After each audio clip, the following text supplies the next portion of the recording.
Halo, kembali lagi dengan saya Mestiawan dalam kelas fisika.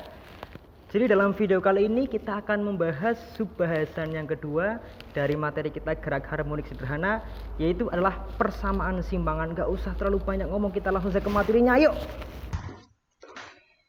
Oke, baik. Jadi di video ini kita akan langsung masuk ke persamaan simpangan ya.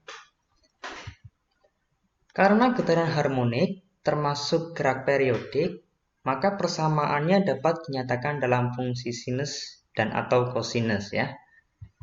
Oke, di sini saya punya cuplikan gambar yang jenis gerak bolak-balik batang besi naik turun. Kemudian akan saya bagi beberapa fase, yaitu fase pertama 0 derajat, 90 derajat, 180, 270, dan 360 derajat. Mirip sekali dengan grafik sinus dan kosinus yang sudah kalian bikin sebelumnya di pelajaran matematika. Nah, persamaan simpangan itu bisa kita nyatakan dengan persamaan Y sama dengan A sin theta. A sin theta, kalau kita mengacu pada gambar di samping ini.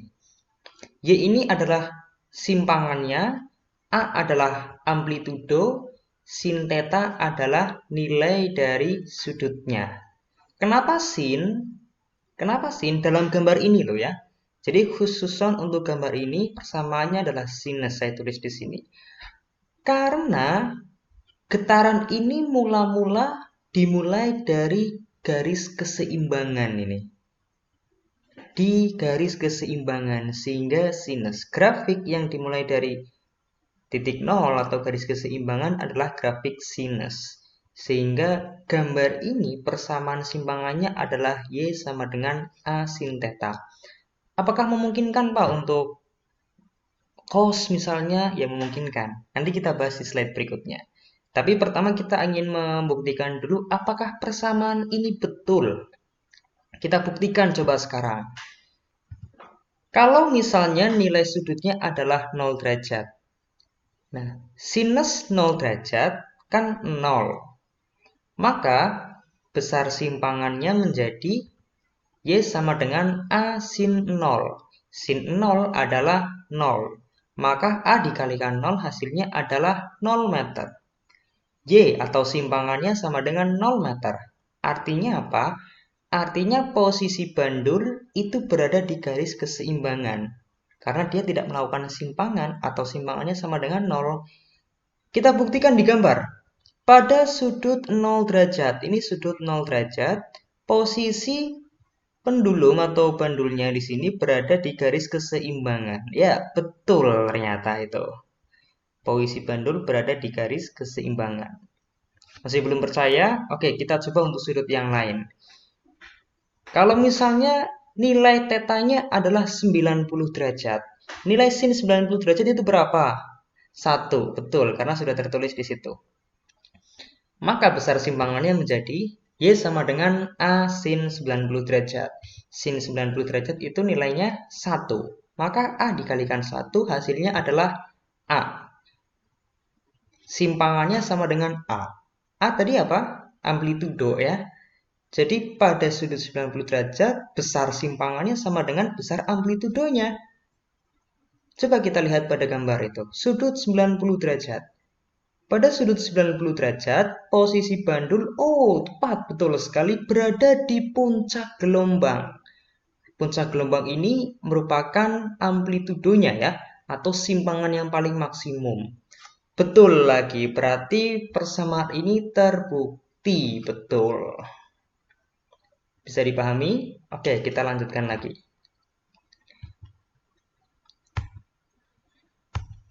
Nah, di sini saya sudah punya 3 buah gambar. Gambar yang di atas ini merupakan gambar tadi di slide sebelumnya. Gambar yang kedua dan ketiga ini baru saya tampilkan. Nah, persamaan simpangan di slide sebelumnya tadi sudah saya sampaikan bahwa persamaan simpangan itu digunakan untuk mengetahui posisi bandul setiap saatnya. Masih ingat nggak perbedaan antara gerak lurus dan gerak melingkar? Kenapa kita perlu membahas ini? Tadi, karena menurut definisi di ini, Persamaan simpangan digunakan untuk mengetahui posisi bandul setiap saat. Frase atau diksi setiap saat artinya nanti ini kaitannya dengan waktu. Sedangkan persamaan simpangan tadi sepertinya nggak ada variabel waktunya ya. A sin theta. Ya nggak ada waktunya. Nah, maka dari itu kita coba sekarang mengingat lagi ini. Perbedaan antara gerak lurus dan gerak melingkar. Saya sudah akan menampilkan tabelnya. Jadi, besaran jarak dalam gerak lurus itu simbolnya S atau space ya. Sedangkan dalam gerak melingkar itu theta, sudut yang disapu. Itu jarak. Kalau besaran kecepatan dalam gerak lurus itu V, velocity. Kalau dalam gerak melingkar, omega atau kecepatan sudut. Besaran waktu baik dalam gerak lurus maupun dalam gerak melingkar sama, yaitu T kecil. Nah, kita sudah tahu bahwa jarak itu adalah kecepatan kali waktu persamaannya. Sehingga dalam gerak lurus, jarak S, kecepatan V kali T, persamaannya menjadi S sama dengan V kali T. Dalam gerak melingkar, jarak itu theta, kecepatannya omega, dan waktu T, maka jarak theta sama dengan kecepatan kali waktu, omega kali T. Nah, dari persamaan ini kita mendapatkan bahwa nilai theta itu bisa kita ganti dengan omega T. Kenapa harus kita ganti dengan omega T? Karena di omega T ini ada variabel waktunya. Jadi nanti kita bisa menentukan persamaan simpangan di setiap waktunya. Kita bisa menentukan posisi dari simpangan setiap waktunya. Oleh karena itu, persamaannya kita ganti menjadi Y sama dengan A sin omega T. Tadi di slide sebelumnya, Y sama dengan A sin theta. Nilai theta kita rubah menjadi omega T. Dasarnya apa? Nih, tabel ya. Kamu coba perhatikan. Adalah sebuah simpangan yang dimulai dari garis keseimbangan ke arah atas. Ini adalah garis keseimbangannya. Mulainya dari garis keseimbangan ke arah atas. Ke arah atas artinya nilai amplitudenya positif. Maka di sini saya tulis positif. Gambar kedua. Gambar kedua mempunyai persamaan simpangan A cos omega T. Kenapa cos? Karena getaran mula-mula dimulai dari puncak gelombang. Sebuah grafik yang dimulai dari puncak gelombang adalah grafik kosinus, bukan? Nah, ini sama dengan gambar nomor 2. Kalau getarannya dimulai dari puncak, maka persamaan simpangannya bisa kita tulis Y sama dengan A cos omega T. Dengan A adalah amplitudonya. Karena mula-mula getaran itu sudah berada di atas garis keseimbangan, atau dalam artinya amplitudenya itu positif, maka nilai dari amplitudo di persamaan ini juga positif. Ini perhatikan, dimulainya dari puncak ya. Beda dengan gambar nomor 3. Gambar nomor 3, getaran dimulai dari dasar lembah. Ketika getaran dimulai dari dasar lembah, maka dia juga mengandung fungsi kosinus. Karena fungsi kosinus itu bisa terjadi pada getaran yang dimulai dari puncak ataupun dari dasar lembah. Tapi kalau getarannya dimulai dari garis keseimbangan, itu pasti sinus. Jadi kalau dari puncak, kalau nggak dari bawah, kita bisa menggunakan fungsi kosinus. Dan di sini persamaannya negatif ya. Kenapa negatif? Karena posisi mula-mula getaran ini berada di bawah garis keseimbangan. Posisi mula-mulanya berada di bawah garis keseimbangan, sehingga nilai amplitudenya negatif ya. Sehingga persamaan simpangan gambar 3, Y sama dengan negatif A cos omega T. Pak, berarti untuk sinusnya juga bisa dong bernilai min? Bisa. Coba perhatikan ini, saya akan menunjukkan nilai sinus yang negatif. Lihat gambar 1 ya. Jadi kalau misalnya persamaan simpangan gambar 1 itu dimulai dari garis keseimbangan tengah ini, maka tetap fungsinya fungsi sinus. Hanya saja kalau mulainya ke arah bawah seperti ini, maka dia akan bernilai negatif. Oke. Jadi untuk gambar yang nomor 1, untuk grafik warna merah, persamaannya adalah Y sama dengan negatif A sin omega T. Nah, seperti ini ya. Jadi nggak hanya cos yang bernilai negatif saja, sin juga bisa. Kenapa ini bernilai sin? Karena perhatikan ini mula-mulanya. Getaran mula-mula dimulai ke bawah atau di bawah garis keseimbangan. Di sini, jadi dia nilai amplitudenya negatif. Atau nilai sinusnya sebenarnya negatif gitu.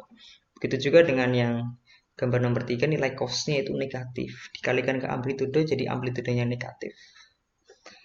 Itu tentang persamaan simpangan. Berikutnya kita akan membahas tentang konsep. Saya akan menyampaikan dulu, ini adalah keterangannya ya. Jadi persamaan simpangan bisa dituliskan dengan Y sama dengan A sin omega T.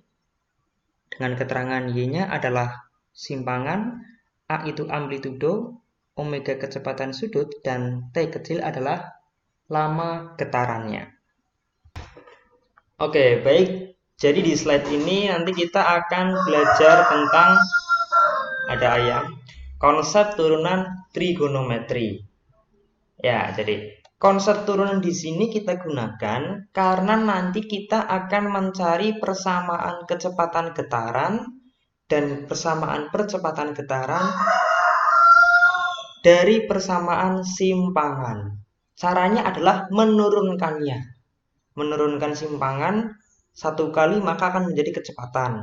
Menurunkan simpangan 2 kali maka akan menjadi percepatan getaran. Nah, kenapa di sini ada konsep trigonometrinya juga? Karena kita tahu bahwa dalam persamaan simpangan itu mengandung fungsi trigonometri, yaitu ada sinus dan kosinus.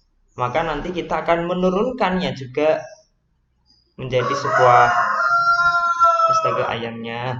Oke, kita langsung saja. Konsep yang pertama adalah turkonesi. Turunan cos adalah negatif sinus.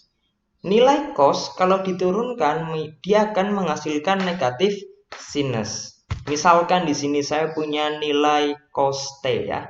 Maka untuk menuliskan turunan cos T adalah seperti ini. D cos T per dt itu dibacanya turunan cos T terhadap dt atau terhadap waktu. Turunan itu dituliskan dengan D kecil ya. D kecil itu bisa disebut derivatif atau diferensial. Itulah artinya dari turunan. Bahasa Inggris dari turunan adalah derivatif atau diferensial. Jadi menuliskannya adalah D cos T per dt. Dibacanya turunan cos T terhadap dt. Turkonesi. Turunan cos adalah negatif sinus. Sehingga turunan dari cos T adalah negatif sin T. Itu konsep yang pertama. Konsep yang kedua adalah tursi posko. Turunan sin adalah positif kosinus. Seperti ini. Turunan dari sin adalah positif kosinus. Misalkan saya punya nilai sin T. Maka turunan dari sin T terhadap dt, kita tuliskan d sin T per dt, adalah positif kosinus T. Tursi posko. Nah, sekarang misalkan nilai cosnya itu memiliki variabel atau konstanta omega ya, sehingga nilainya menjadi cos omega T.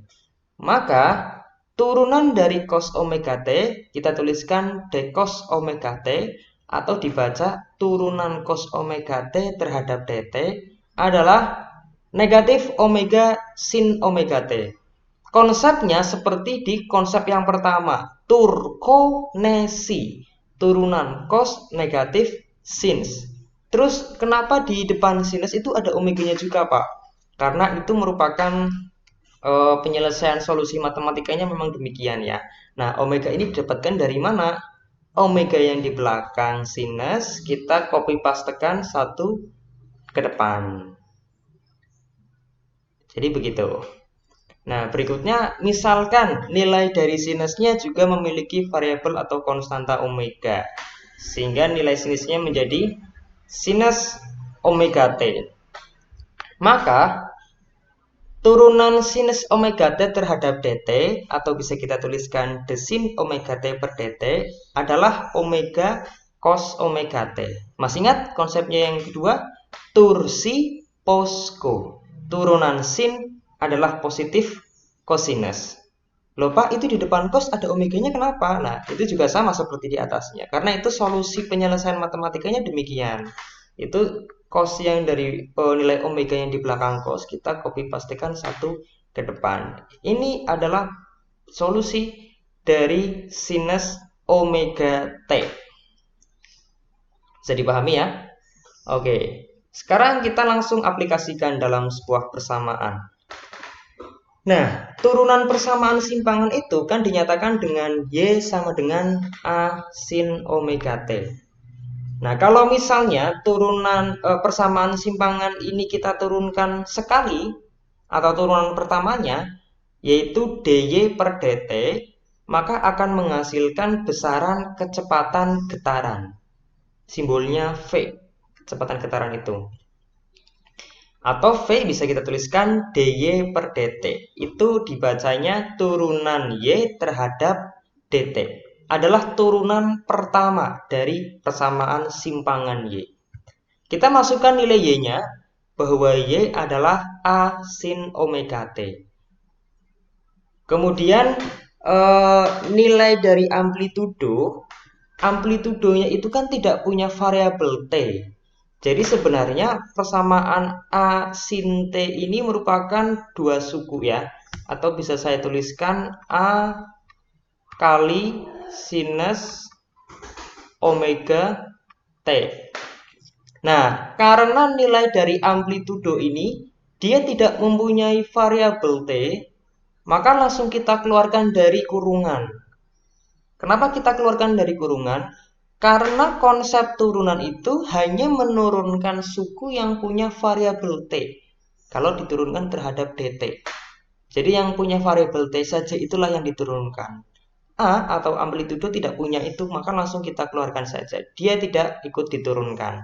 Sehingga dalam persamaan simpangan itu yang diturunkan hanya nilai sin omega t-nya saja. Tadi sudah kita bahas di depan bahwa turunan sinus omega t terhadap dt adalah omega cos omega t. Sehingga persamaan kecepatan getarannya menjadi A kali omega cos omega t. Itulah persamaan kecepatan getaran. Ini didapatkan dari menurunkan satu kali persamaan simpangan. Oke. Nah, sekarang coba kamu di bukunya masing-masing untuk mencari turunan kedua atau percepatan. Jadi konsep jarak atau simpangan diturunkan sekali dia akan menjadi kecepatan, diturunkan sekali lagi dia akan menjadi percepatan. Y atau simpangan diturunkan sekali dia akan menjadi V atau kecepatan, diturunkan sekali lagi akan menjadi percepatan. Ini simpangan.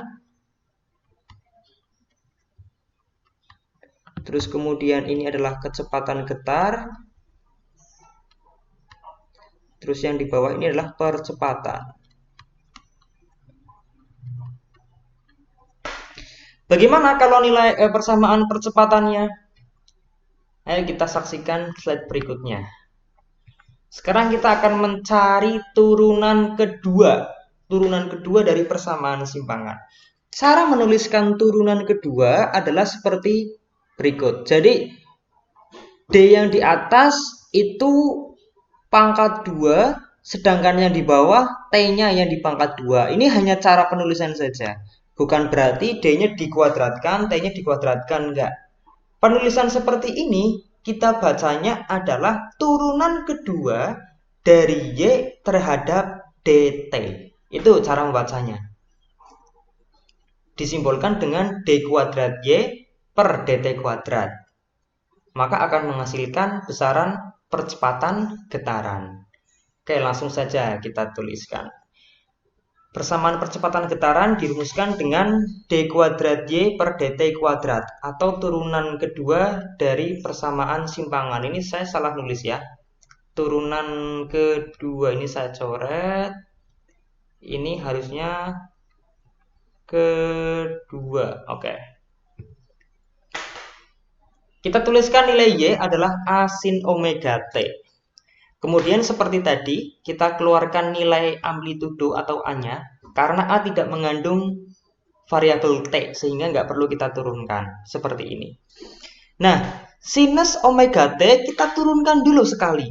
Sinus omega T kita turunkan sekali akan mendapatkan omega cos omega T. Tur si pos co, turunan sin positif cosinus.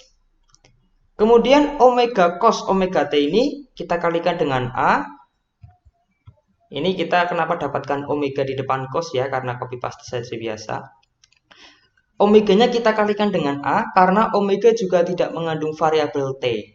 Omega yang depan ini tidak mengandung variabel T, sehingga langsung kita kalikan dengan A di depan. Tetapi, nilai cosinus omega T harus kita turunkan sekali lagi. Karena ingat, ini adalah turunan kedua atau dua kali diturunkan. Yang punya variabel T yaitu hanya cos omega T, ini yang akan kita turunkan sekali lagi. Turunan cos omega T adalah negatif omega sinus omega T. Turkonesi, turunan cos negatif sinus. Dan nilai omega di depan sin ya sama seperti di konsep solusi dalam matematikanya memang demikian.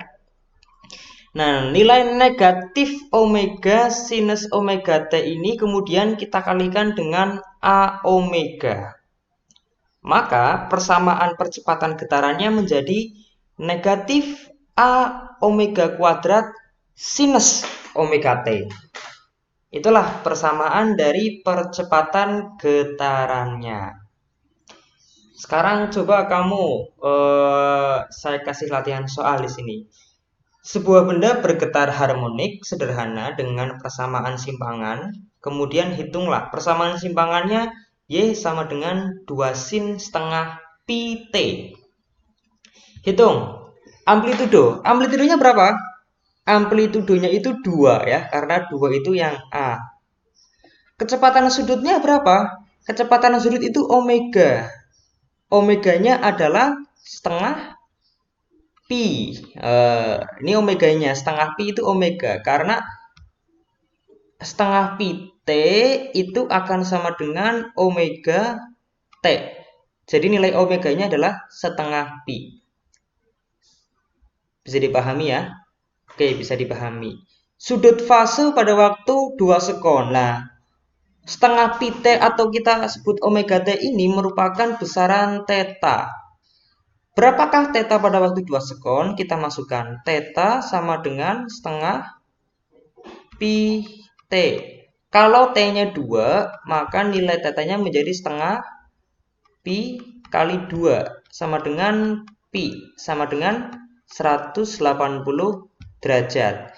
Jadi pada waktu 2 sekon posisi benda pada sudut 180 derajat. Frekuensinya berapa? Kamu bisa gunakan omega itu kan sama dengan 2πf ya. Kamu cari nilai frekuensinya dari persamaan ini. Periode sama juga, kamu bisa cari dari omega 2pi per T. Atau kalau misalnya frekuensinya sudah ketemu, maka nilai periode bisa kamu cari dengan 1/f. Silakan coba kamu sendiri. Simpangan pada waktu 2 sekon. Simpangan pada waktu 2 sekon, ya kamu tinggal masukkan nilai waktu 2 sekon dalam persamaan simpangan ini. Kamu masukkan, berarti Y sama dengan 2 sinus setengah pi T. T-nya itu 2 sekon, kamu masukkan 2 di sini. Nah, tadi sudah kita cari bahwa nilai sudut fasenya adalah 180. Berarti 2 kali sinus 180. Berapa itu sinus 80? Min 1. Min 1 kali 2, min 2. Berarti simpangannya sebesar min 2. Artinya ke arah bawah karena negatif. Kemudian kecepatan getaran pada waktu 2 sekon. Nah, kamu harus mencari nilai persamaan kecepatan getarannya dulu. Dari mana? Dari turunan pertama simpangan terhadap waktu. Nanti kamu turunkan, kamu dapatkan nilai persamaannya, kemudian kamu masukkan nilai waktu 2 sekon ke persamaan kecepatan getaran. Begitu juga dengan percepatan ya. Kamu turunkan 2 kali d kuadrat y per dt kuadrat. Nanti kamu akan mendapatkan persamaan percepatannya. Setelah kamu mendapatkan persamaan percepatannya, kamu masukkan waktu 2 sekon pada persamaan tersebut. Nanti akan ketahuan berapa nilai percepatan pada waktu 2 sekon. Oke, begitu panduan dari saya. Selamat mencoba. Demikian akhir pertemuan kita dalam video kali ini.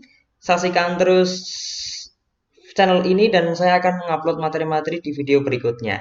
Terima kasih, sampai jumpa kembali. Salam fisika.